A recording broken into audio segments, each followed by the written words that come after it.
Okay, so I think it's good afternoon. So we're going to talk about the phase field method.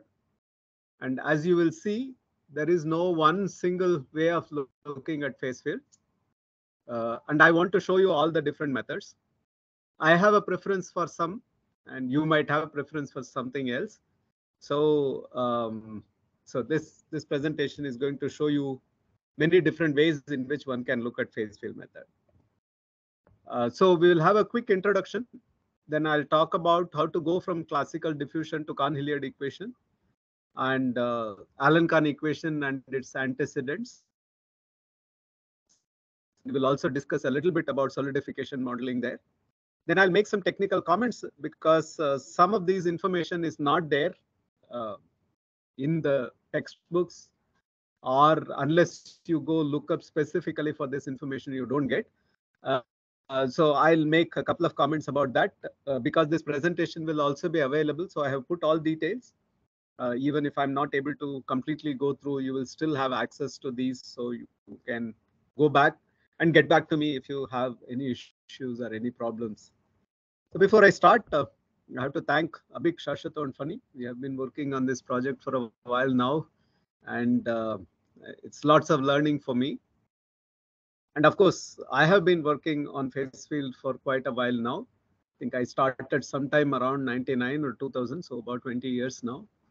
I learned it from Abhi, and I worked with Ferdi, and I did some postdoc with, and Shankara was my senior in the lab, and Deep was my contemporary. Rajdeep was a junior. Arko, with whom I also worked, even though we didn't have an overlap here at ISC. Sham is my colleague in IIT Bombay, and Koan is co-postdoc with Peter, who works on phase field crystal, and you will see some connection to phase field crystal to phase field models in this presentation. And I was also lucky to have lots of students, specifically Amal, Nani, Arijit, Arjun, Sushil, and Subhash, who have been working on many different aspects of phase field, and of course, NSM for funding. Before I go, there are some disclaimers that I want to make. It's a partly pedagogical presentation. When we talk about diffusion equation, spinodal, Allen-Kahn, etc., I will try to be as start from as basic as possible. But it assumes some familiarity with the phase field method. So if you know a little bit about phase field method, which I assume some of you are, so you will find the initial parts, which is a little bit abstract, easy to follow. It includes some comments. Some of them are historical, some of them are philosophical, and some of them are on the technical aspects. The presentation is not to give you the viewpoint on phase field method. Like I said, there is no the viewpoint on phase field method, and that is what I want to emphasize. There are different views, and it helps to think in these different ways. And even if you have preference for one way of thinking, it is better to know other ways of thinking, because that brings out a different aspect of the model and helps you understand phase field in all its different dimensions. And some comments are personal. I'm not even sure that some of my other members in the team will agree with what I say. And we have had these discussions and disagreed anyway a lot. So please do not hesitate to disagree with me. If you don't accept what I'm saying, or if you don't think what I'm saying is right, maybe because you are right. Just different viewpoints that exist. So sometimes it might feel extremely abstract. Please do not hesitate to stop me, ask me, and get your clarification so that we move forward. It is not essential that I have to finish all the 71 pages of the presentation. But the idea is to get an idea about phase field methods and to have a much broader picture, so that when you go do things, you should not miss the forest for the trees, right? That is the basic idea. So already Abhik has given a complete overview of whatever will happen for the 2 days. And what I'm going to give is just a viewpoint to understand the formulation from which all these implementations are coming and why they are the way they are. Right? So that is basically what we are looking at. Okay, so let's start with an introduction, which is a little bit abstract, but we'll make it more concrete as we go along. So what is phase field method? It is a model in which we use field variables to describe phases. Everybody understands what phases are. Like you can take water, you can have ice, you can have vapor, and those are three different phases of water, right? H2O. So similarly, you can have many, for example, you can have pure nickel. It might be in molten state. It could be in solid state. So when we say phase field model, what we are doing is to use a field variable to describe the phase. What is a field variable? A field variable is a variable which has values for all times, for all positions. If this material is occupying, let us say that I take a box and put water in it and put it in the fridge, right? So that volume at all times, at all positions, I'll be able to tell you. Maybe at the beginning it is water. Maybe on the surface, some of them has evaporated. Maybe after a while, there are nuclei that has happened on the walls. And maybe after a while, everything has become ice. So I'm describing the state or the phase of the material for all times, for all positions within the domain in which I'm interested, right? So that is a field variable. The field variable is a variable which has X and T as the inputs, and it will give you a number. It will map this xt to some number, and this number that we are using to describe the phases. If it is water, for example, I will say, let us say that that is 0. If it is ice, it is 1. And if it is somewhere in between, this is neither water nor ice, it's a mushy zone, I'll give some number in between 0 and 1. So that is the second part, that this field variable, when it changes value from one phase to the other phase, that happens over a finite width.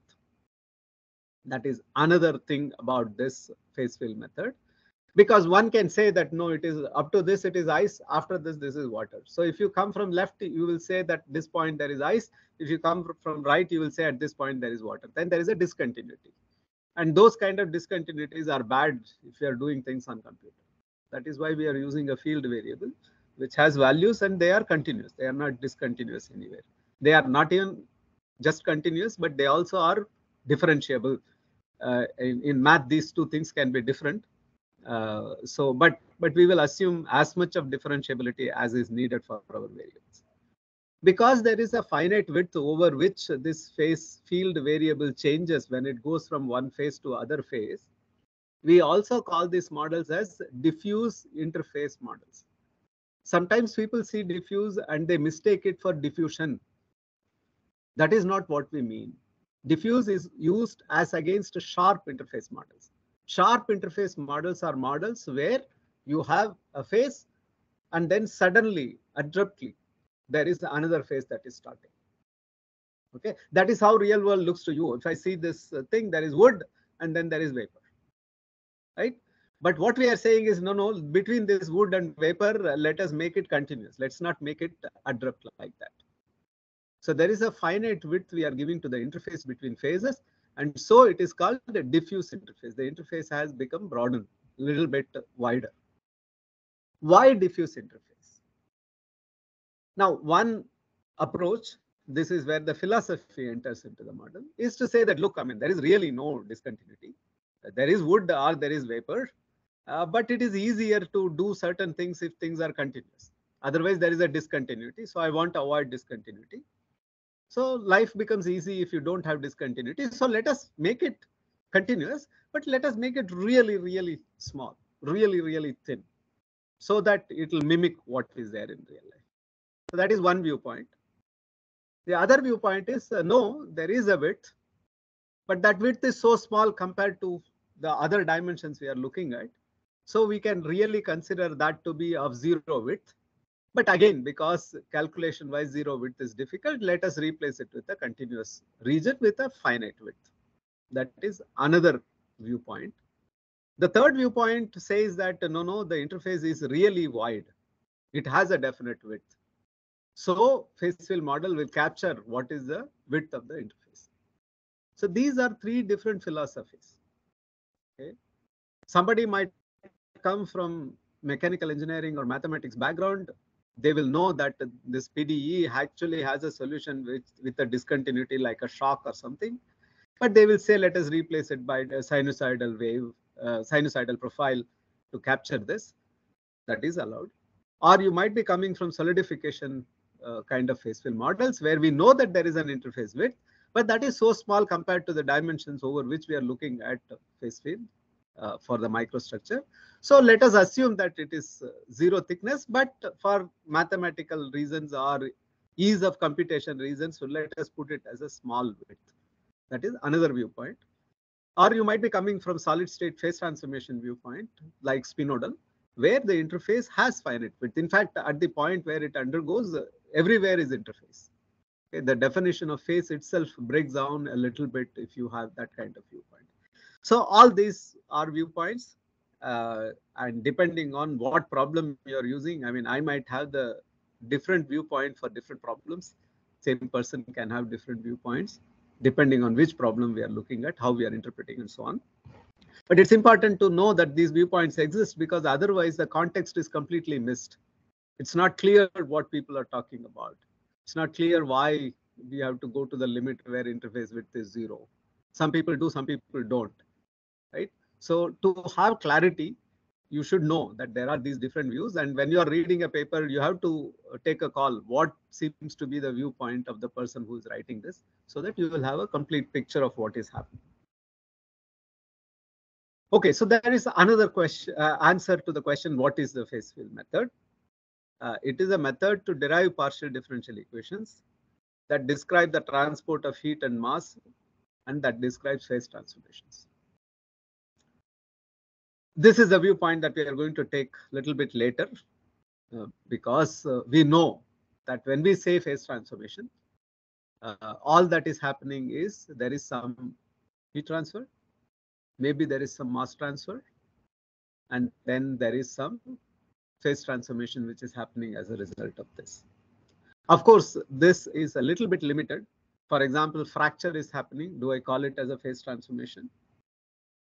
Or grain growth is happening. Do I call it as a phase transformation? They are not really phase transformations. Or coarsening is happening. They are not really phase transformations. But pathologically, I mean, they look like phase transformations. You can think that, no, there was a solid and that part has become vapor by some mechanism. That is opening up of your crack, right? So you can think of them or try to force fit them into the phase transformation model a little bit, which is what allows these models to be used in such contexts. But in majority of what we are going to see and what you are going to learn and what the problems that has been shown to you, you can think of them as phase field method is a method of deriving PDEs which will describe heat transfer, mass transfer, and phase transformations. Now, the characteristics of the method is that it does that using order parameters. What are these order parameters? These order parameters are the field variables that we have been talking about. An example can be a composition. Okay, nickel-based superalloy. There is a nickel-rich matrix. There is a Ni3Al precipitate. So you can describe that by looking at the aluminum concentration, for example. Or you can say that nickel-rich matrix is disordered FCC, and Ni3Al precipitate is ordered FCC. So you can put an order parameter phi, which takes a value of 0 in the disordered FCC and takes a value of 1 in the ordered FCC. So that is a way of describing the microstructure. So we are using field variables to describe phases. Those field variables are basically called as order parameters because they describe what is the state of the material in that particular region at that particular point of time. The PDEs are highly nonlinear. And so if you take diffusion equation, for example, the only solution it says that everything will become constant for some boundary conditions, or everything will reach a steady state for some other boundary conditions, right? These are the kind of solutions you get, which are not very exciting. But if you do some nonlinear version of the diffusion equation, as I'm going to show you, you will see that, there is uphill diffusion. There is A-rich regions, B-rich regions, and very complex microstructure that comes out. So these are called patterns. So the nonlinear nature of the PDEs that we write give rise to interesting patterns, and the patterns match with what you see under a microscope. That is the reason why these models are useful. They are there to describe the microstructure. And microstructure problem we are considering as a pattern formation problem. You saw in the morning, there are dendritic structures that come about, different precipitates come about, they interact with each other, grains come about, they grow, right? Precipitates coarsen. So there are lots of things that are happening. All this can be captured using these models because they are very rich, and the richness is coming from the non-linearities. Linear things are sort of boring. Okay, so non-linearity is what makes things very interesting, and I'll show you an exact example of how this happens using diffusion equation as the example case. Now, why are we calling it as a method? Because when we think about phase field, the right way to think about them is to think like finite element. Because finite element is a methodology. Okay. Why is it a methodology? Because you have a problem and you write some weak form and you have some variational calculations that you do, you derive some boundary conditions and you derive some equations. And there is a way of solving them. There is a way of putting elements and making this stiffness matrices and solving this and getting the solution, which will tell you what is the solution for the problem that you're looking for. Right? It's a kind of recipe. It can be a heat conduction problem. It can be a stress problem. It can be Schrodinger equation. Does not matter. You take the equation and then you go through this procedure, you will end up with a finite element formulation or finite element implementation for that problem. Similarly, you can take any microstructure evolution problem and there are a set of steps that you have to do. If you do, then you end up with a phase field model for that particular problem. Okay? So there is no the phase field model. There are a wide variety of. This is in contrast to molecular dynamics, for example. It is just Newton's law. You are solving for more and more number of particles, maybe. Maybe the potential that you are assuming between these atoms or molecules is different. So the variety is only coming from that part. The equation that you solve is still Newton's law. That is not the case with phase field. The nonlinear diffusion equation or the nonlinear partial differential equation that you write could be very, very different for different problems. But there is a set procedure which will help you arrive at that particular equation. Okay. And so, for example, it depends on the physics that you want to incorporate. Grain growth problem itself can have 15 different phase field models. Why? Somebody might assume that all the grain boundaries have the same energy. Somebody might assume that no, high angle grain boundaries have a different energy from low angle grain boundaries. Somebody might say that no, grain boundary energy depends on what is the orientation of the two grains that make up. So even if I have a single grain, depending on which grain is abutting it, the energy could be different in that part. Somebody might assume that no, triple junction, there is a drag that I have to incorporate. Somebody might assume that no, there is also a diffusion of boron. And so I also have to look at boron diffusion and how the boron concentration is changing at the grain boundary. Depending on that, I have to change the property of the grain boundary. Then they will have a different phase field model. They are all phase field models. They are all looking at grain growth.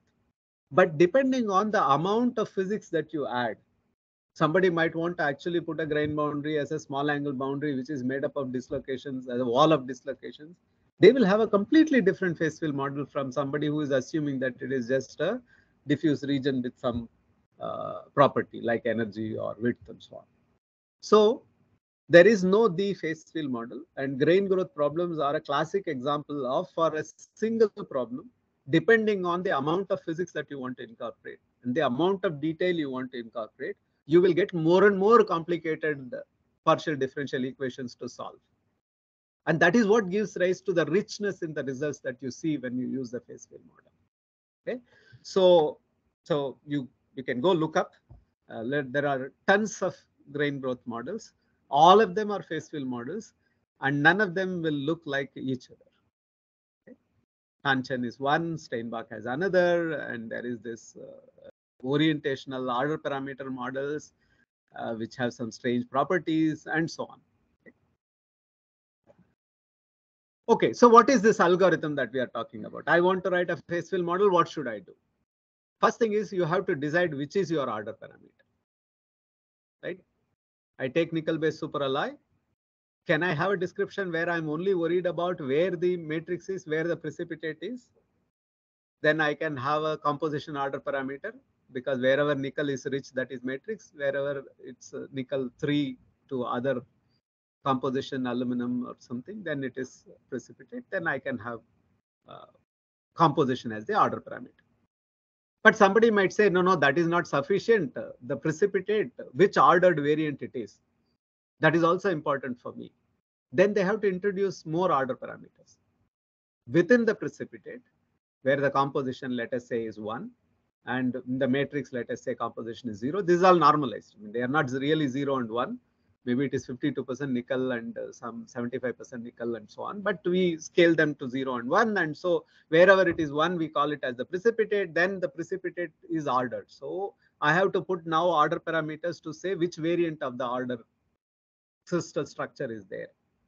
Okay. So then I might need few more order parameters. But you decide at what level you are going to describe the microstructure. And you choose the order parameter. Once you have chosen the order parameter, you have to define a thermodynamic functional in terms of the order parameter. Functional because it is a function of the order parameters and their spatial variations and their gradients. So you can have C, del squared C, and so on. You can write a free energy functional. Or you might be looking at solidification, in which case free energy minimization is not the right thermodynamic thing to do. You have to take entropy and maximize it. So you will write an entropy functional, which will be a function of composition. And because it's now non-isothermal, it will also involve temperature. And I'll show you how the temperature equation, for example, enters in this picture. So you write thermodynamic functional. That is where the thermodynamics enters into the model. These are physics-based models. These are not data-based models. These are physics-based models. So we describe the microstructure. The geometry or topology of the microstructure is described in terms of the order parameters. Then we bring in the thermodynamics in the form of thermodynamic functional. Then we do whatever we do in thermodynamics, namely to extremize the thermodynamic functional. If it is energy, we minimize. If it is entropy, we maximize. And because it is a functional, the way to extremize is to write so-called Euler-Lagrange equation. Those of you who have done variational calculus know that Euler-Lagrange is equivalent to taking differential of a function. If I tell you f of x is x squared plus 10, how do I minimize or maximize? I take the first derivative, equate it to 0. Same thing happens, except that now you have to take the variational derivative. Derivative is called the Euler-Lagrange equation. So we take the Euler-Lagrange equation. Now, Euler-Lagrange equation, if you take equate it to 0, you will get the equilibrium solution. But most of the times in microstructure, we are not interested in the equilibrium structure. Most of the times, real world microstructures do not reach their equilibrium state. Equilibrium state for a polycrystalline solid will be one single grain, because it can get rid of all grain boundary energies and the system will gain so much of energy. That is not what happens. Always stuck somewhere in between. We are only interested in moving towards that equilibrium path at different times, how the microstructure looks. That is what we are interested in. So we bring in the kinetics. We say that take the Euler-Lagrange equation, don't equate it to 0. Say that the rate of change of order parameter is proportional to this Euler-Lagrange, and the proportionality constant is basically the kinetic parameter. It could be your diffusivity, it could be your mobility, if it is a grain boundary, for example, right? It could be attachment kinetics if it is solidification, for example, whatever is the relaxation parameter. So we relax the Euler-Lagrange equation using this kinetic parameter in time. So if you do this, then sometimes you also have to take care of other physics that is relevant. Maybe energy is conserved, maybe mass is conserved. I use composition as the order parameter, and I cannot just write an Euler-Lagrange without imposing the constraint that mass should also be conserved. Or I can't take as the phase transformation solidification problem and not demand that energy should be conserved, right? Thermodynamics, either you have to keep energy constant and maximize entropy, or keep entropy constant and minimize energy, which means the constraint has to be brought in. Or if you're using a solid-solid phase transformation problem, then conservation of angular momentum is important, which is what is known as the equation of mechanical equilibrium, which gives rise to stresses and strains in the solid. So these conservation laws we know, or maybe you're looking at some problem like the battery problem where the voids were happening, then all your Maxwell's laws, your current flow, magnetism, everything you have to account for. So we already know that there are some physical laws that are there. So we have to incorporate them. And they can be extra equations like solving the equation of mechanical equilibrium or solving the energy conservation equation and so on. Or they can be just an energy term that you add to the free energy in terms of these order parameters. Order parameters, their gradients, and the order parameters might be giving rise to, no, this is a chromium rich region, this is a chromium poor region, this will be magnetic, this will be non-magnetic. So some magnetic energy will be added to the term, right? So once you do this, add all the relevant physics, take care of all the conservation laws that are relevant for your problem, charge conservation, mass conservation, momentum conservation, energy conservation. And you have followed this procedure of defining an order parameter, writing a thermodynamic functional, trying to minimize the thermodynamic functional and relaxing the thermodynamic functional according to this minimization rule. Then what you get is a phase field model. That typically happens to be a PDE.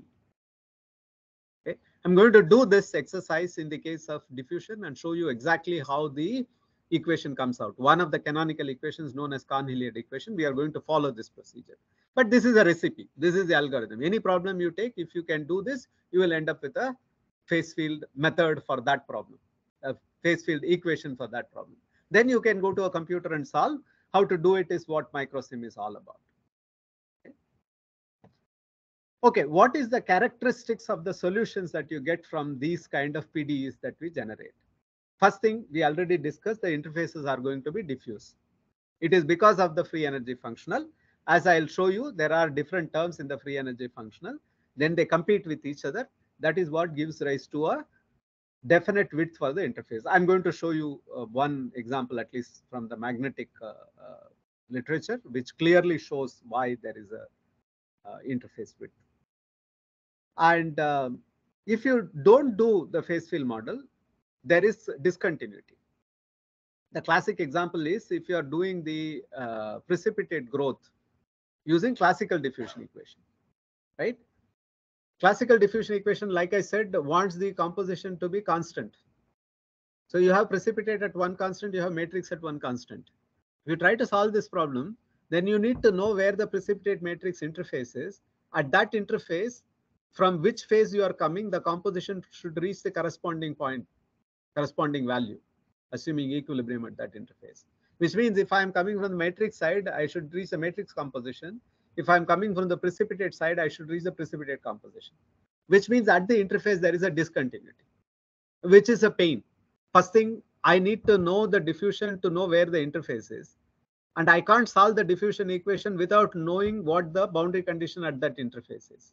So it becomes a very, very complicated problem to solve.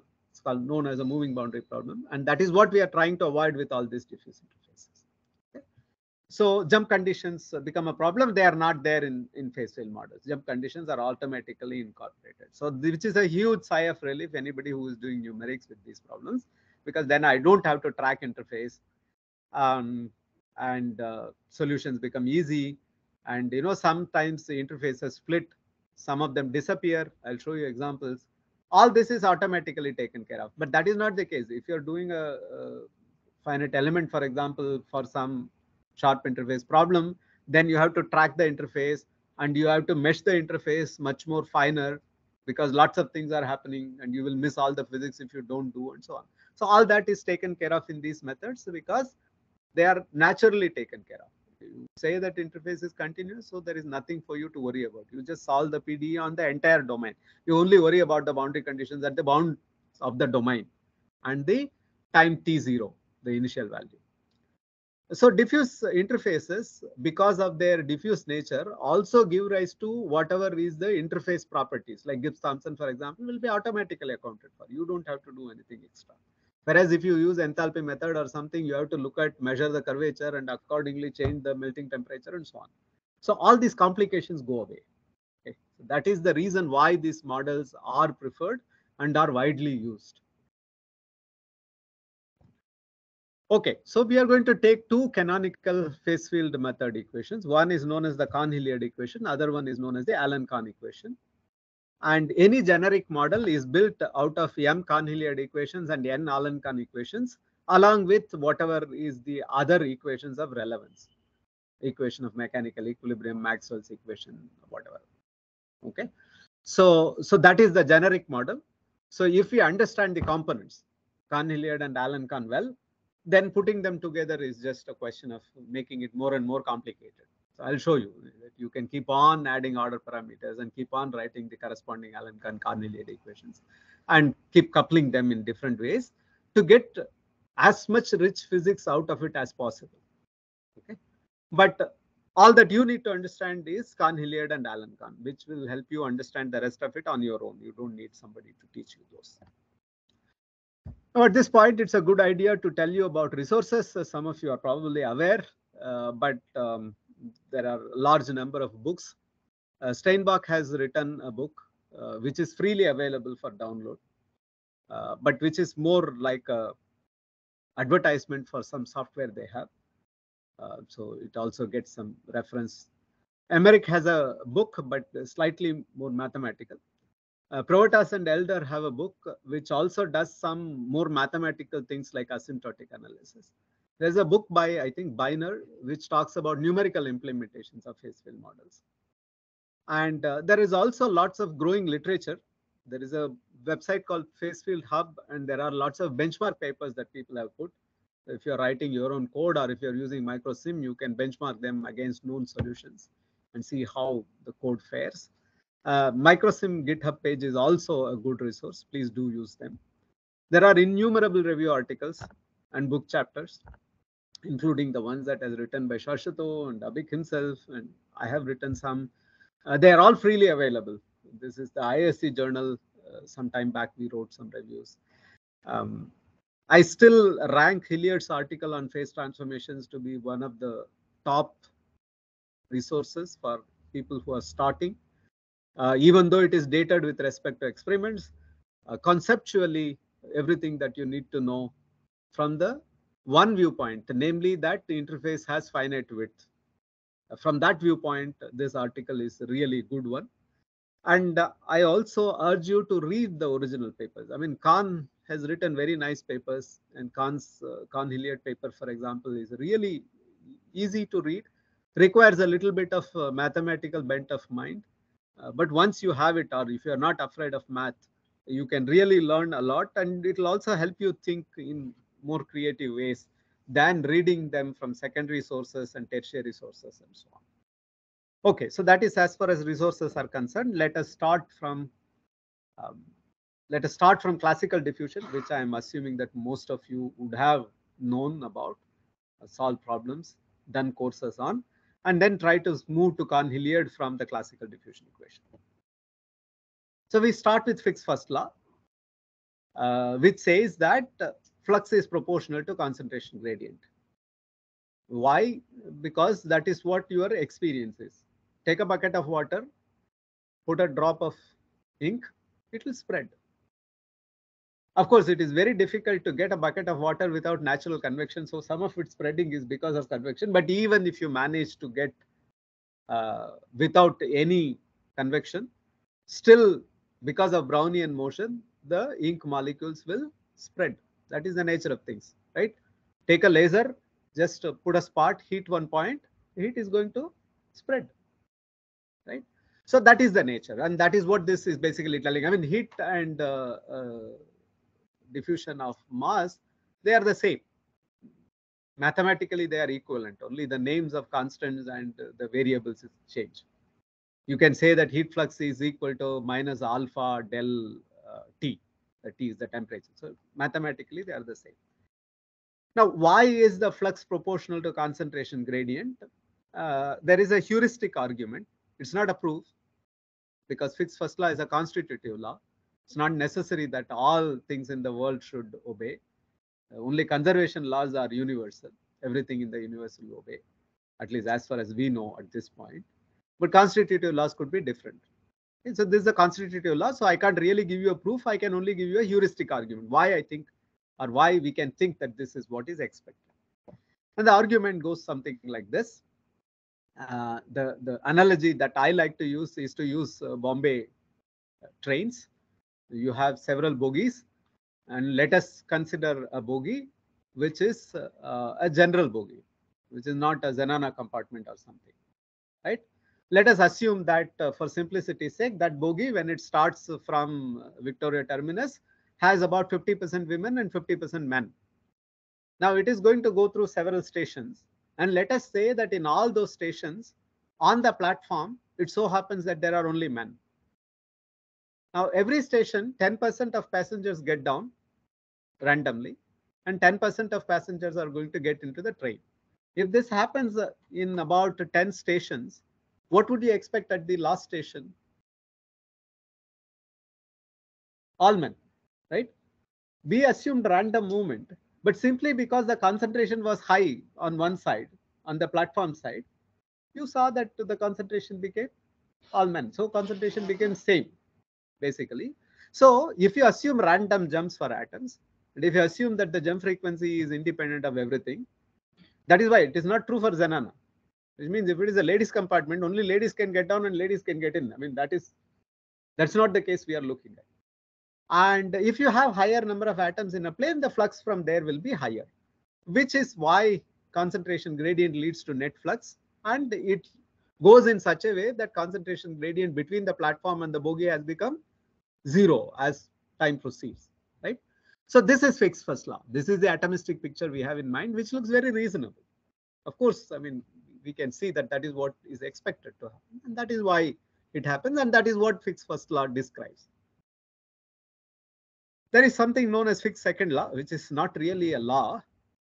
A constitutive law is what I mean. It is a conservation law, but Fick's wrote it without considering all these considerations. So historically, it is known as Fick's second law. But the right way to think about this law is to say that Fick's first law plus law of conservation of mass leads to what is known as Fick's second law. That just says that, if you have a bogie, and if you assume that it is the people coming in and going out, which is what is causing the changes in the concentration in the bogie, by just looking at that interface and looking at the flux that is coming in and flux that is going out, I'll be able to tell you how the concentration should be changing in the bogie or on the platform, whichever side you're looking at, right? So this is basically a statement of that. By looking at what is happening at the interface, I'll be able to tell you what happens in that region that is enclosed by this interface. That is what basically Fick's second law is. So if you take these two, you get the classical diffusion law. This is known as the diffusion equation, or time-dependent diffusion equation, or non-steady state diffusion equation, by different names, but it is just telling you how concentration changes with time. If you assume that diffusivity is not a function of composition, you can pull the diffusivity out. So you get del squared C. Laplace on C is basically the curvature on the composition profile. So basically it is telling you that if your curvature is negative, concentration there will decrease with time. Curvature is positive, concentration there will increase with time. So you can take a sinusoidal wave, it will become flat. That's what this is telling. Any random composition can be split into sinusoidal waves by Fourier expansion, which means any random concentration fluctuation you have will be evened out because of diffusion. This is basically the idea behind homogenization heat treatment. You have composition fluctuations, put it in the furnace for a while, allow for diffusion, everything will become uniform, right? So that is what Fick's second law is telling. But in some cases it fails.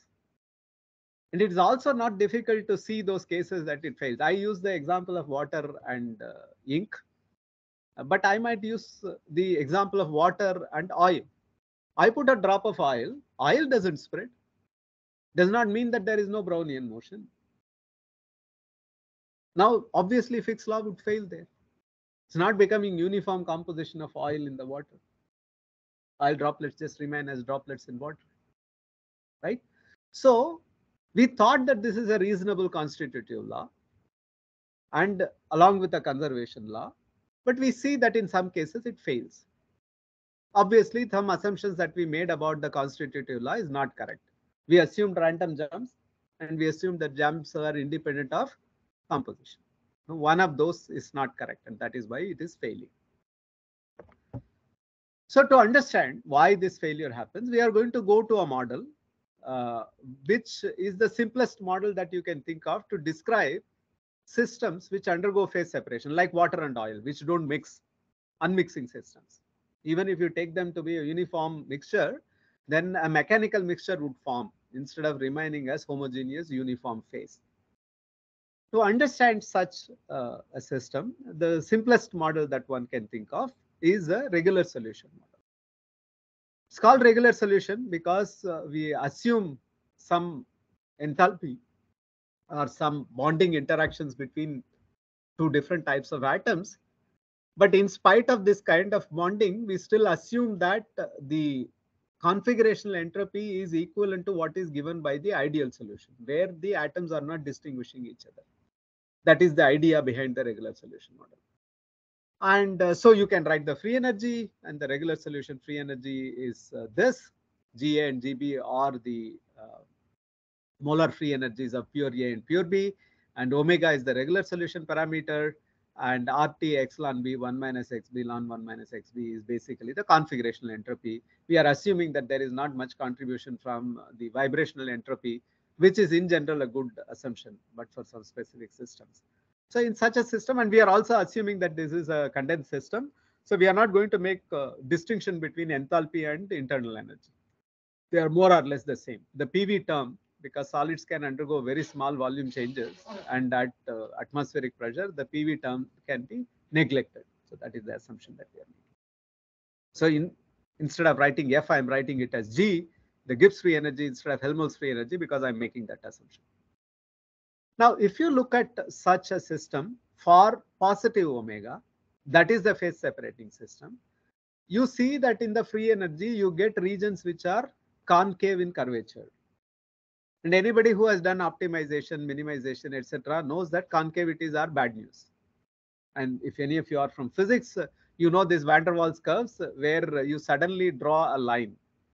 It goes like that, and then you cut off that concave portion and take it, draw a line, and then go like that.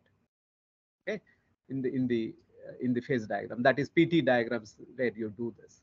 So we cut off concave portions mercilessly in these minimization problems, because convexification is what the minimization is about.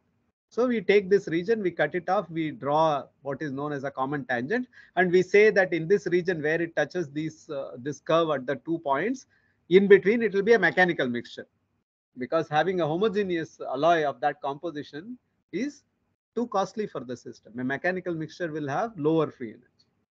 That is why the system is phase separating. At higher temperatures, entropy takes over. Entropy would like to mix everything. Okay, so you can raise the temperature of water, you can dissolve more salt, more sugar, and more oil maybe. Okay, so only at low temperatures where entropic contributions are not very dominant, this happens. So at low temperatures, because omega is greater than 0, you will get a region where it is phase separating. In the phase separating region, there is a region where the free energy has the second derivative to be negative. That is easy to see. You can see one bottom well, you see one top. The curvature has obviously changed sign. So in between there's some place it must have gone through 0, positive to negative. So the regions, points where it is becoming 0 is what I have marked, G double prime equal to 0. So in this region, the region, not just concave region in which the curvature is negative, if you take some composition and look at small fluctuation, you see that spontaneously the free energy decreases. Okay, that is the key point. Spontaneously, if it decreases, the system will automatically do that. So that is what your thermodynamics is telling.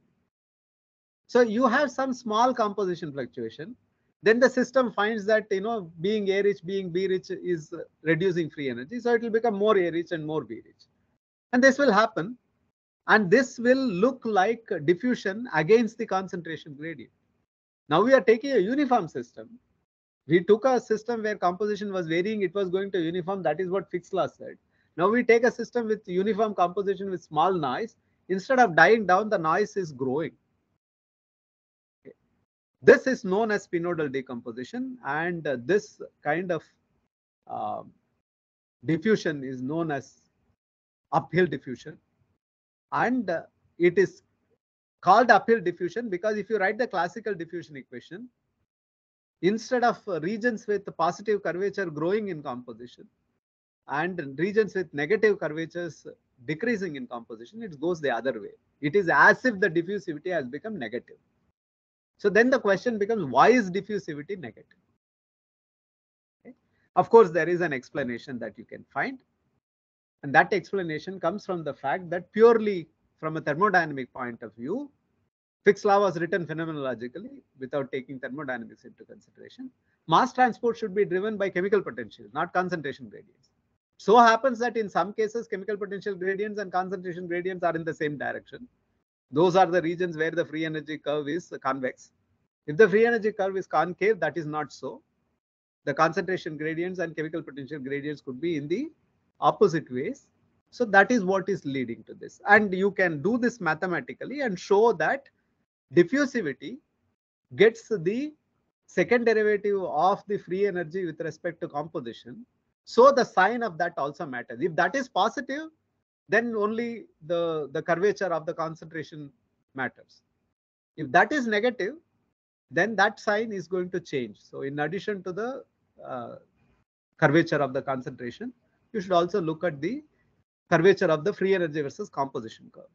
So that describes why there is negative diffusivity or uphill diffusion. If that is all there to it, we could have said, okay, in these places put diffusivity to be negative and solve the diffusion equation, we are done. There is no need for any modification. The diffusion equation still remains. We don't have any non-linearities. Diffusion equation is linear, right? Why are we not done yet? That is because if you take the diffusion equation and if you make diffusivity to be negative, and if you put concentration fluctuations and see how they are growing, then the growth rate behaves strangely. It's not really strange because if you have very small wavelengths, diffusion has to happen over smaller lengths. So that means the growth rate in those regions will be very high. And we are saying that the fluctuation should grow. So as you grow to lower and lower wavelength, that fluctuation will grow more and more, and it will grow the fastest. Now in a lattice, the smallest wavelength that you can have will be of the order of lattice parameter. So I have taken a system which is supposed to undergo phase separation, and I solve this diffusion equation. It is telling me that phase separation will happen at the lattice atomic separation length scale. Now, if that happens, we know that the system is ordered, right? If I have a BCC iron chromium system, and if it phase separates, but it phase separates in such a way that one plane is iron, another plane is chromium, next plane is iron, next plane is chromium, and so on. That is what I call as a B2 crystal structure. That is not iron-rich region and chromium-rich region. There is intimate intermixing at the atomic scale. So we start with the free energy, which says that the system should undergo phase separation. We solve the classical diffusion equation, assuming diffusivity is negative because we are in a concave region. And we end up with a solution which says that the system should order. There is a paradox and there is a contradiction between our assumption and the solution we are getting, which means there is some physics that we have missed. There is experimental evidence also. And that experimental evidence, for example, from the iron chromium experiments by Sarkar et al. From DRC, shows very clearly that these science experiments, you can see the peak is somewhere around 1 nanometer. Nanometer inverse in Q, in wavelengths they have reported. So typically experiments, if you do, and Hillier's paper talks about the wavelength of the order of 100 angstroms is what you see in experiments. But if you solve the diffusion equation, you get wavelengths of the order of a few angstroms. So there is a discrepancy. To fix that is why we have to look at the missing physics. The missing physics is the interfacial energy. This is where the thermodynamics becomes non-classical. In our classical thermodynamics, we assume that the interfaces are very small. So if there is some interfacial energy, that is generally not part of our free energy expressions. We add an interfacial energy separately if you want to do Gibbs-Thomson, for example, in classical thermo, but we do not account for the interfacial energy at every stage. But if you want to do this problem, you have to, because when you take iron and chromium and make them, at the lattice level separate, then there are lots of iron chromium bonds. The system is phase separating because it doesn't like iron chromium bonds. It wants to have iron bonds and chromium bonds. But necessarily at the iron rich and chromium rich region at the interface, you will have iron chromium bonds, which means there is a wavelength below which, if you try to phase separate, the interfacial cost will be higher than the gain in energy that is coming from the bulk free energy. So the system will not undergo phase separation below that limit. So we need to account for this interfacial energy in our free energy, then write the diffusion equation, then we will get the right behavior. That is precisely what Kahn and Hilliard did, except that because now you are looking for the interfacial energies. Interfaces are regions where concentration is changing, iron rich to chromium rich. So in between, you will have some intermediate compositions. So you need to account for this in the free energy. So we introduce gradients in concentration in the free energy.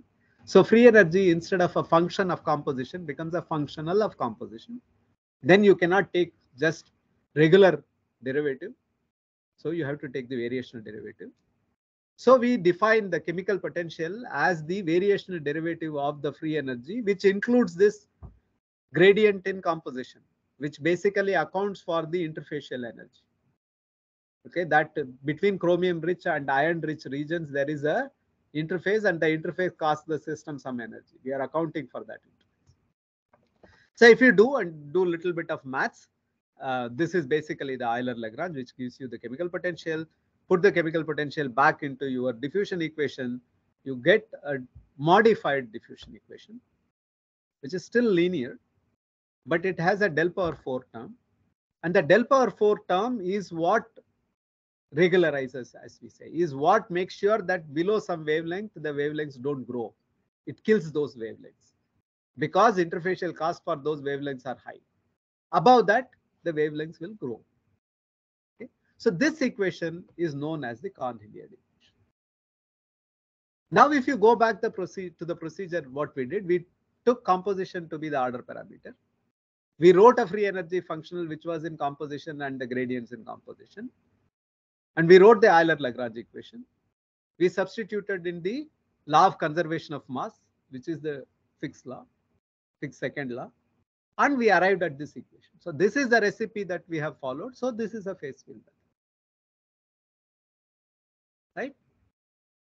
Now you can solve this equation and you will get solution. So I start with a uniform composition with some noise, and then the black regions are A rich, white regions are B rich, and there are lots of particles that you can see, and they are disappearing. Some are the branches are going away, and the microstructure is coarsening. All that is coming out of solving this equation. This is what I said: richness in the solution, in the patterns that form in the nonlinear PDEs that we are writing.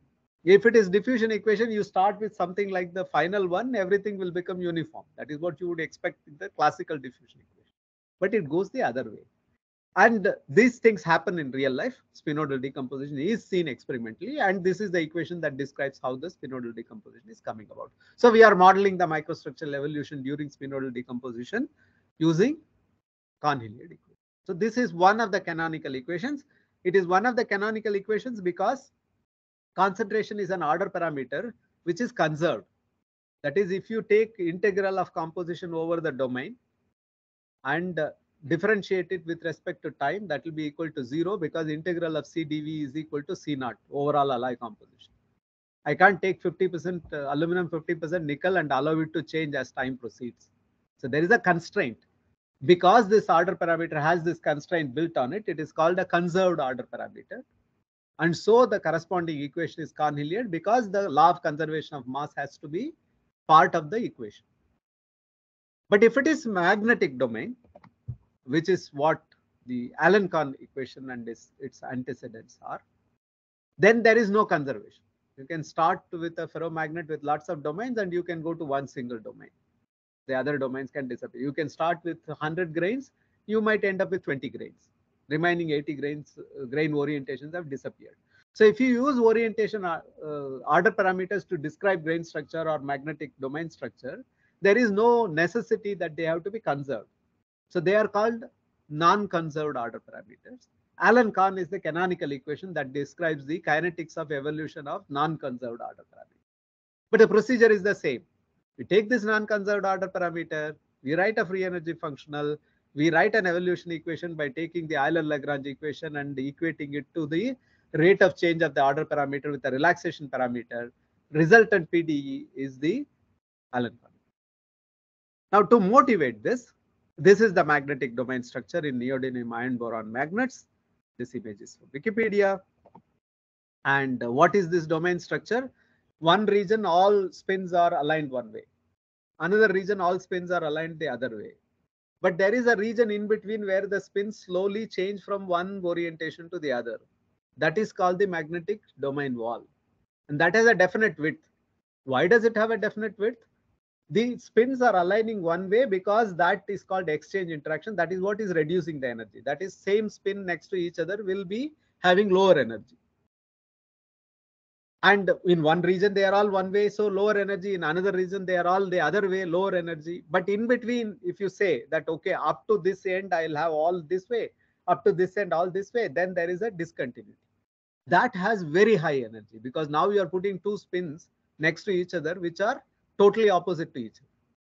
So if you have these two domains, then the spins slowly change to the other. The region over which they change depends on how much is the gradient energy. That is, if you put one spin this way, one spin that way next to each other, how much will be the cost of that? And obviously, having spins next to each other but slightly deviating will cost the system energy because the minimum energy is when they are next to each other, right? So the free energy looks like this. There is a minima when the spins are pointing to the left. There is a minima when the spins are pointing to the right. Any spin configuration that you have in between has high energy. Okay.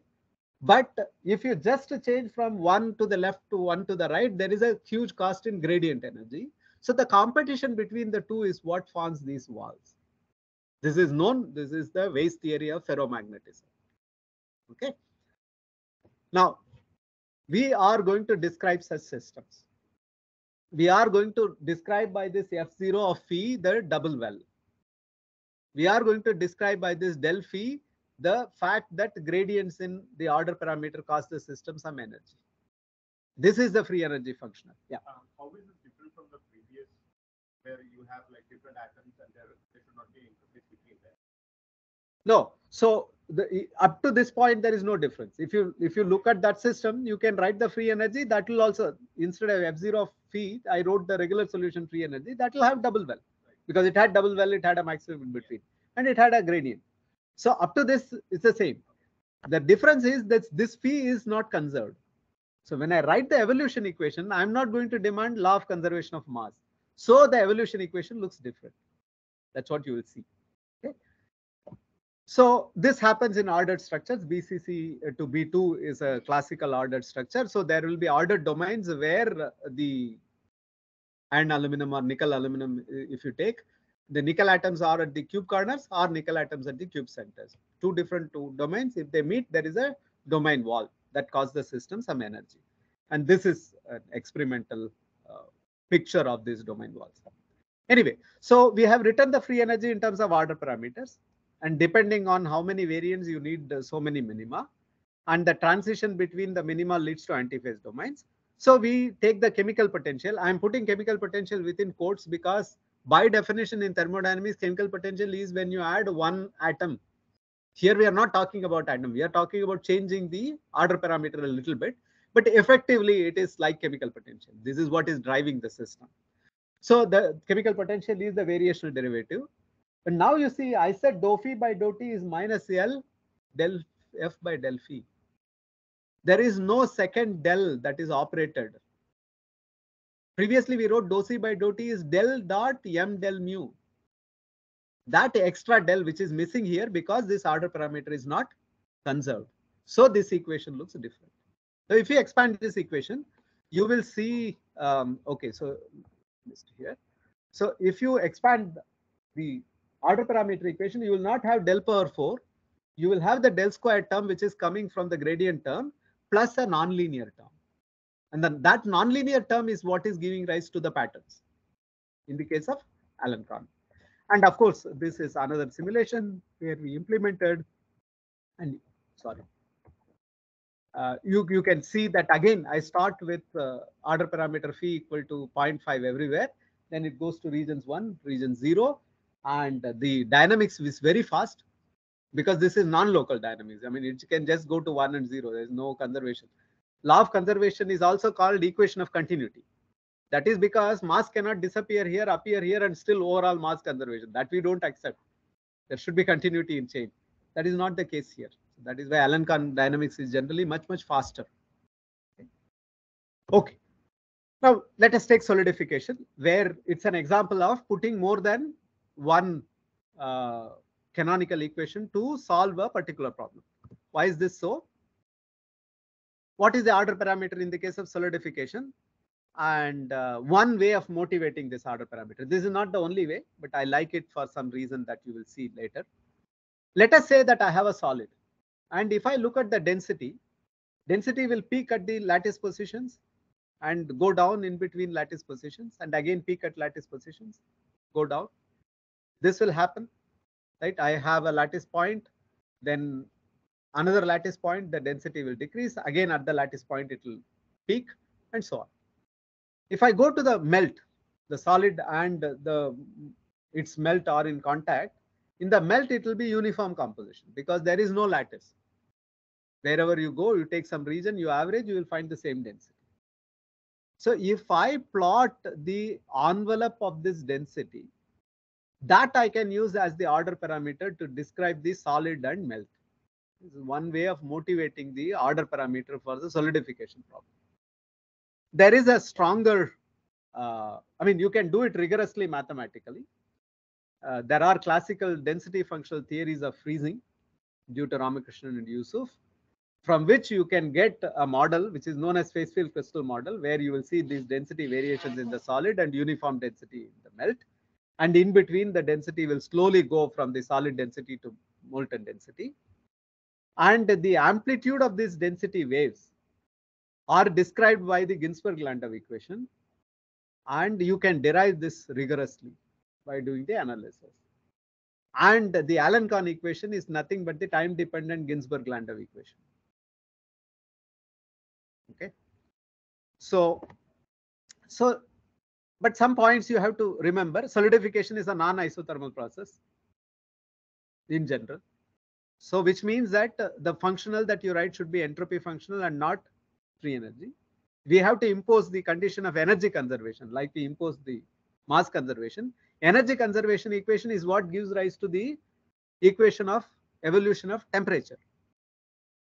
But it involves two constitutive laws, one Fourier law of heat conduction and the other one that relates the internal energy changes to temperature. But it is basically a law of conservation of mass. You can't maximize entropy without fixing energy. You have to take set energy, and that is the constraint under which you will extremize for entropy. And latent heat is related to how much of the liquid is turning to solid or solid is turning into liquid. So you also see that there is an effect of temperature. You are below melting temperature or above melting temperature, the phase which is having minima is that the two phases that are having minima are not at the same level. It shifts, right? Below melting temperature, it should be the solid which should have the lower energy and the liquid should have higher. Exactly at the melting temperature, they will be at the same level. Then the liquid will go down, solid will go up. That is when melting will happen, right? So you have to have two minima, but they are not at the same level. On the other hand, when you have a grain, for example, all the minima are at the same level. Okay, so all these physics should be built into your model. Your minima should be biased with respect to T. So if you do all that, then you will have, for example, simple solidification model for a pure material will have one non-conserved order parameter phi, another non-conserved order parameter which comes from a conservation law. From the law of conservation of energy, we get an equation for temperature, and temperature is not conserved. Right? You can start with molten liquid, and then you will get to complete solid at room temperature at the end. So temperature keeps changing. There is no conservation. So you will get two Allen-Kahn type equations that will describe pure material solidification. So this now brings us to the order parameters. You can do spinodal with just composition. You can do pure material solidification with temperature and one order parameter. Maybe that solid is polycrystalline. Then for every crystal orientation, you need one order parameter. So you can have temperature and several order parameters. Right? One for liquid and as many orientations as you have for the solid. You can have an alloy, single crystalline. Then you have temperature, you have order parameter, you have composition. Maybe that component, it's a multi-component alloy and multiple phases. Then you will have temperature, you will have several phase and several compositions. Maybe it is a multi-component alloy with multiple phases and one of the phases has ordered variants. Then you will have corresponding order. So you can keep on building more and more complicated models, phase field models, which will describe microstructures. As you can see, multi-component alloy with multiple phases with ordering is basically what your nickel-based superalloys are all about, right? So that is where the actual problems are. Okay? So you can keep on building more and more complicated phase field models. Okay, so I will skip this part. So this basically gives the pure material solidification equations, how they look like for temperature and for the phase transformation. So at this point, I just want to draw your attention that there is a difference in viewpoint between the spinodal model and solidification model. Spinodal comes from Conn-Hilliard, which is derived from regular solution. Solidification can be thought of as a Ginzburg-Landau description. In the Conn-Hilliard model, we say that the interface is diffuse, and that is what we are trying to capture with the model. In the case of solidification, we say that the interface is diffuse, but that is so small compared to the other length scale in the model that it can be considered as interface of zero width. But because that is complicated to deal with, we will just put a order parameter which is continuous over the interface. That is the viewpoint we take in the solidification literature. And so what is the big deal about this difference? How does it matter? It matters because there are ways in which you can incorporate anisotropy. Typically, if you see solidification models, they will incorporate anisotropy by taking the gradient energy coefficient and making it as a function of orientation. But if you go to spinodal literature, Abhi has written a paper with Ferdi, where they show that you cannot make for a cubic system that gradient energy coefficient to be direction dependent. That will fail thermodynamically. It will lead to wrong kind of free energy behavior. It's forbidden. Mathematically, you can prove. These differences are coming because of the way we are looking at the model. So what viewpoint you take decides on what is allowed or not allowed in your model. So sometimes beginners have confusion. No, you say that it is not allowed, but solidification, I see they are putting cos 4 theta all the time. Okay, that is because the viewpoint is different. The interpretations are different. The models are different. There is no the phase field model. If you work with one, you have to stick to that mathematically at least, which then constrains you. You can go to another model where you relax, you give different interpretation, then you are allowed to do. But if you do, then you have to also look at the consequences. For example, the interface, what happens, right? I'm artificially putting an interface width. What is that effect? How does that affect my microstructure? Those are the kind of questions in solidification literature we keep looking at. All this asymptotic analysis. Prota's book has lots of this. But most of the times in the solid-solid transformations, we don't worry too much about that. That is because of the differences in viewpoints. So what you see in literature, which is looking like two different kind of statements, are coming because of the different philosophy behind how the models are developed. Okay, so I'm going to make some technical comments if I have time. Otherwise, I'm going to stop. 10 minutes. Okay. So then I'm going to go through very fast, faster than what I was going through. But this is the point. If you want to ask me any questions or clarifications, you should. Okay. You can ask me. I mean, I'm here till tomorrow afternoon, anytime later also. So I want to make some technical comments, and as you will see, they're really technical. It is possible to get analytical solutions for both Kohn-Hilliard equation and Allen-Kohn equation in one dimension. Okay. And this has been derived several times. Recently, Abhik and we have derived it in one of the book chapters that we have written. It is also there in the original paper of Kohn-Hilliard. It is there in my course.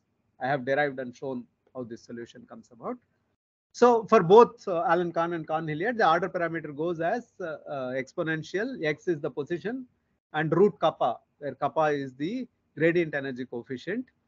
Making some assumptions about the bulk free energy density, you can show, and this is like the tan hyperbolic. You can see that this is tan hyperbolic. So you can write this solution, but this is a stationary solution. It just says that between two phases, you will form an interface. But Allen-Kohn equation, as you saw, it also is a moving boundary, right? You have a phase, let us say a magnetic domain. As time goes by, the domain grows. One domain grows at the cost of another domain, and you will end up with one single domain at the end of the simulation. That will not happen in the Kohn-Hilliard equation because overall alloy composition has to be conserved. It will become A rich, it will become B rich, it will have an interface, and that will stop when you have the right volume fraction for the alpha and beta phases. But if you have magnetic domain, there is nothing that constrains. It can become all one single domain, which means the interface that forms moves. So it's a moving solution. It's a traveling wave solution. And this derivation is there in the math literature. Unfortunately, it is not described in detail anywhere in the materials literature, including the Steinbach's recent book I saw. He hasn't done it in this way, starting from the equation and trying to show you what the steps are. He already assumes some solution and says, okay, substitute, now you see it's a solution, which you can do. But how does that solution come in the first place? So I want to show you so that this is there recorded somewhere in case you want to look at it sometime. This is the Allen-Kohn equation that I'm taking, and what I want to show that it admits a traveling wave solution. And like typically mathematicians do, the dou phi by dou t and all the other terms on the right hand side, I have brought everything to the left hand side and equated it to 0. And I'm going to assume a specific form for the bulk, the two minima case that is given by A phi 3 minus A phi. And this is equivalent to assuming the free energy, bulk free energy density that is given there. That has two minima at -1 and +1. So this is the equation, and you do some algebra and you reduce the constants to A and B. So I have an equation dou phi by dou t minus A del squared phi by del x squared plus B phi cube minus phi equal to 0. This is the equation that I want to show admits a traveling wave solution. This is the Allen-Kohn equation. How do we show? First, we do a transformation of variables. This transformation of variables is not surprising, especially if you're coming from fluid flow kind of problems, because I take the position x and I'm shifting it with a velocity c. So ct is another. So the x position will change. If I have a wave which is traveling at the velocity c, after some time t, the wave would have moved to a position. So I'm just shifting everything to a frame of reference where I am looking at the current position of the interface. That's what this transformation is. Now, if you do this transformation, the PDE can be transformed into a ODE. This is a standard trick. Even in the other stationary solution, you will see that we somehow get a ODE from the minimization. There we use some variational calculus. Here we are using a transformation of variables. So we end up with a ODE. Now we want to solve this ODE. How do you solve this ODE? I'm going to say that this is the solution. Okay. Now, why is this the solution? This is what comes from what is known as Tanich-Cartech method. I have given a reference to that. But at this moment, you assume that my solution can be written as V power half, square root of V. Where this half is coming from, you will see in the next slides. If I substitute the phi, so I'm doing another transformation of variables. Phi is root V. If I do, then I end up with this other equation, which is shown below. In the paper that I'm going to refer to, all this is there, but the intermediate steps are missed. And there is also a typo. It took me about a month to figure out all the algebra. Okay. So I'm putting it here so that you will not have trouble if you want to reproduce. So we have this next equation, which is from the next transformation variable. I don't know how many of you have solved and tried to get the error function solution for the diffusion equation. This is standard trick. You keep on doing some transformation of variables and keep on reducing to ODE till we get a stage where we can just integrate it. That is basically the idea. Here we are going to use a slightly different idea, as you will see. So the 2 is coming from an argument which says that you take the highest order linear term, that is V double prime, and take the highest order nonlinear term, which is V cube. And V cube means if V is the order of M, it will V cube will be 3M, and V double prime will be 2, right? V is M, V double prime is M plus 2. So you try to match these, which implies that 2M plus 2 is equal to 3M, so M equal to 2. Okay.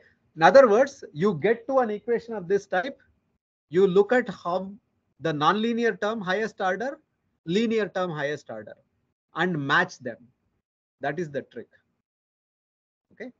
Now, why does this trick work? You have to go to this paper that I'm going to refer to.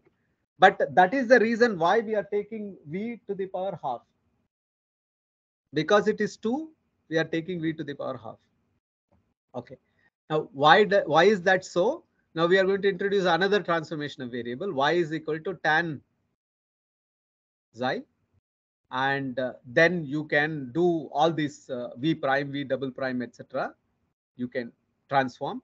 You get to an equation. This is the reference Tanich-Cartech method by Was, which solves Alencon, by the way. And because M is equal to 2, we are going to assume that in this variable Y, the solution can be written as A0 plus A1Y plus A2Y squared plus B1 by Y plus B2 by Y squared. Okay. You can solve this fully, but that is more complicated. So what I'm going to assume is that the B1, B2 are 0. That is also a solution. A1, A2 equal to 0 and B1, B2 is non-zero. That is also a solution. The most generic solution is all the coefficients are non-zero. So I'm going to show you a solution where I'm going to assume that B1 and B2 are 0.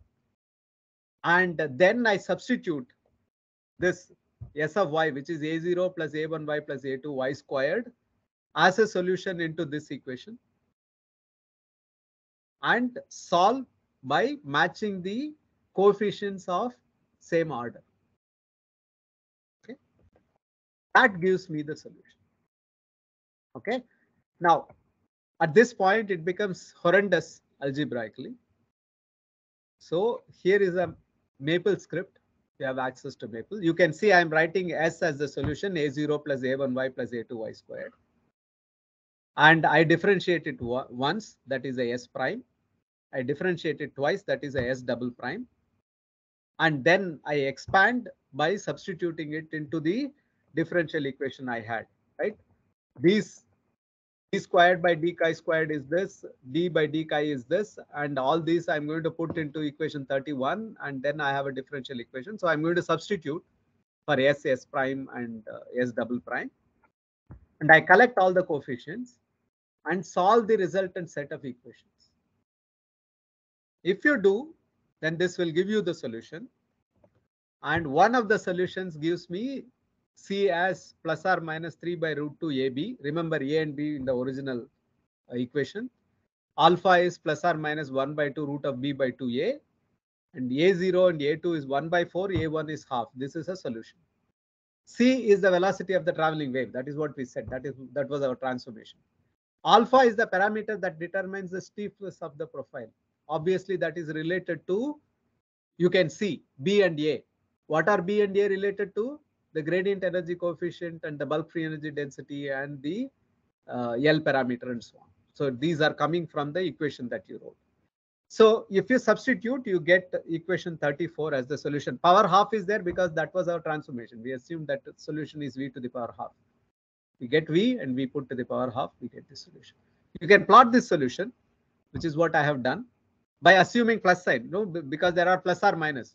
Because the traveling wave can travel to the right or it can travel to the left. That is what the plus or minus is basically telling you. C is X plus CT or X minus CT. So for one case, I have plotted the solution. You can see with time, the profile remains the same. It just shifts. Okay.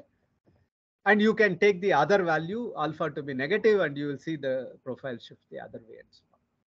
Okay.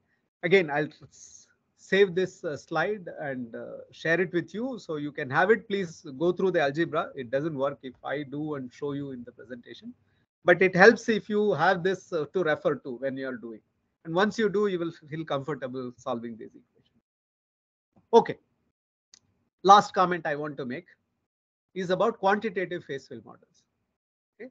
Like you are going to see in this course, it is possible to take CalFAT kind of data and incorporate into the phase field models and look at microstructural evolution in real systems. But having said that, and most of the times that is sufficient for the purposes of most of the people. But still, from an academic point of view, you should know that there are a few points you have to remember. One is that from the CalFAT database, most of the times people do not derive the gradient energy coefficient. There are ways to derive, but people don't do. Okay. Now, if you want to have very quantitative ones, if you want to replace your experiments and you want to do only phase field and get to the solution, then it is important that the gradient energy coefficient that you take is also physically meaningful. That has to be also obtained for the system. That is typically not done. That makes it not very quantitative at some times, but maybe the error is not much. There is another source of error, which also you should remember, even assuming that you have calculated kappa from the gradient energy coefficient from the parameters. That is because, let's go back to this free energy curve that I had.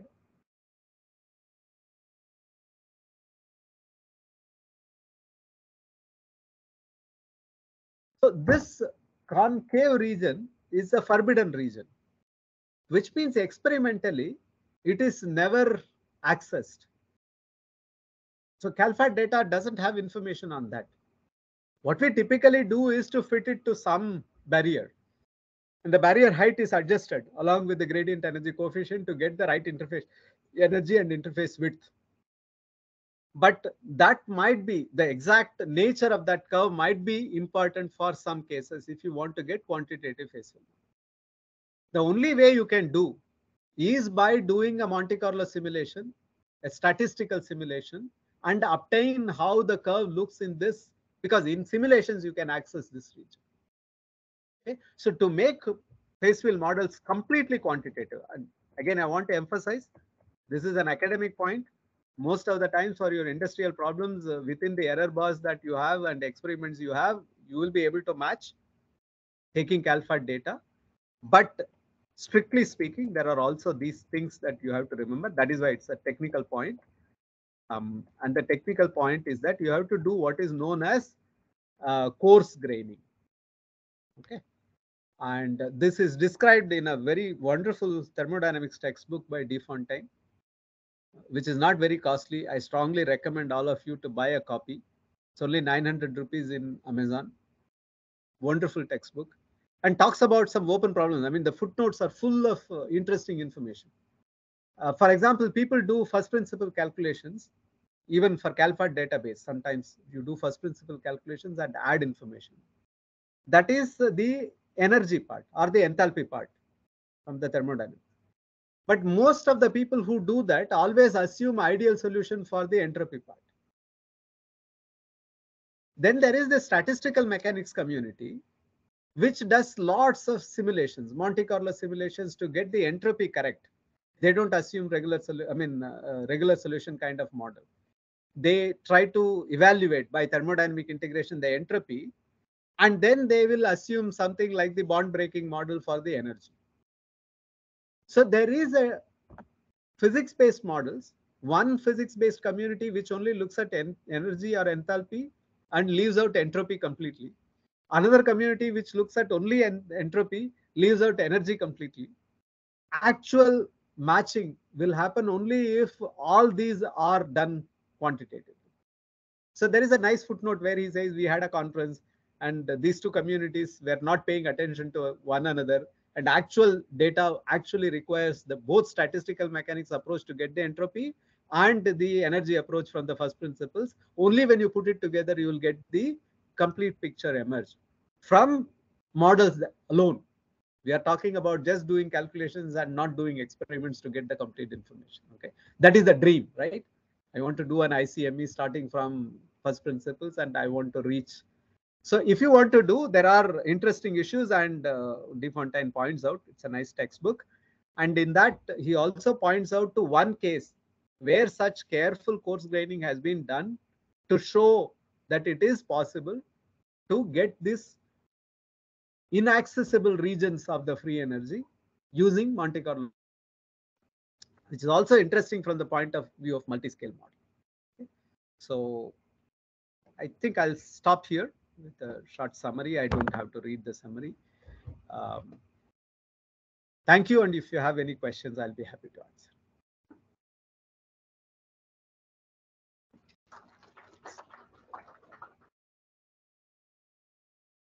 Yeah, I don't know if there are any questions in the Physical audience?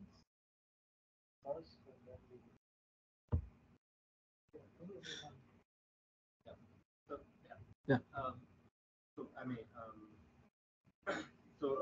the first thing you described was like where you have a free energy functional and uh, and and you have to optimize that essentially. Right.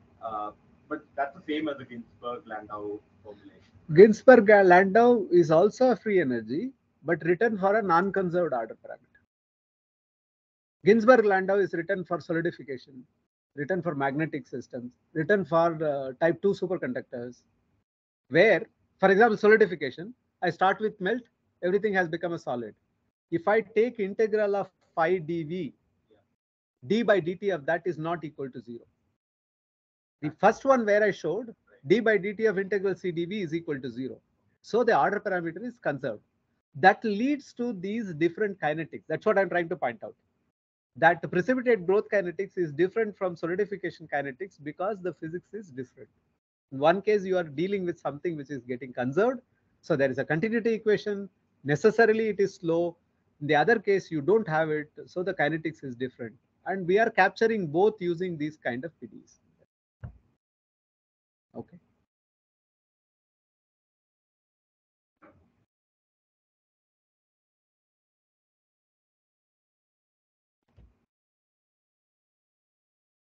You can just tell in the audience in the chat just if there are any questions. Yeah, I wanted to. So you can just ask. Yeah, chat, there is something. Let me see. Yeah. Yeah. There is no other question I see. So, but if they have any questions, yeah, please type in the chat window. I'll be happy to answer.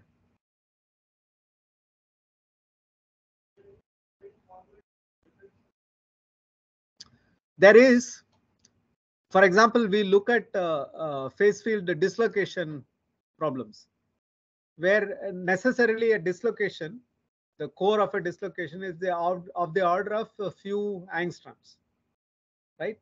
So you can do a phase field dislocation dynamics, but you will be able to handle only few dislocations at a time. In some cases, that might be sufficient for you. You know, I have some precipitates. I just want to know how this dislocation interacts with the precipitate. Or I have two precipitates connected by a dislocation. How is the coarsening of the precipitate changes? Or what is the effect of dislocation on phase separation mechanism? So the phase field model will have the scale that you have chosen in your free energy and in your order parameter to describe things, right? When I decided that this is the dislocation in my phase field model, I have already chosen what is the core width. That core width corresponds to some real life length scale. That sets the, so the smallest length scale in your system will decide the overall length scale of what you are simulating. That is why we need also large scale simulations, right? There are ways of getting around. For example, you can say that, okay, I somehow scale out the interface width, even though artificially it is elongated. That is like I make the grain growth model where the grain boundaries are of the order of 10 microns, for example. There are ways to do, but you have to keep that in mind when you are interpreting results.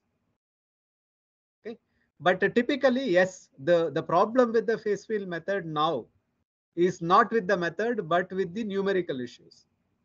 I mean, in principle, I can take a huge block and I can resolve at the atomic scale and build a model, just that I don't have a computer on which I'll be able to run it. So we typically do other things to make sure that we get some meaningful results at different scales by writing different phase field models for the scales themselves.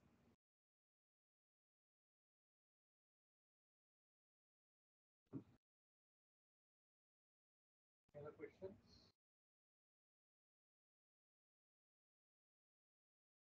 Okay. So, Yep. Thanks, Abhi. thanks, Yeah. Guru.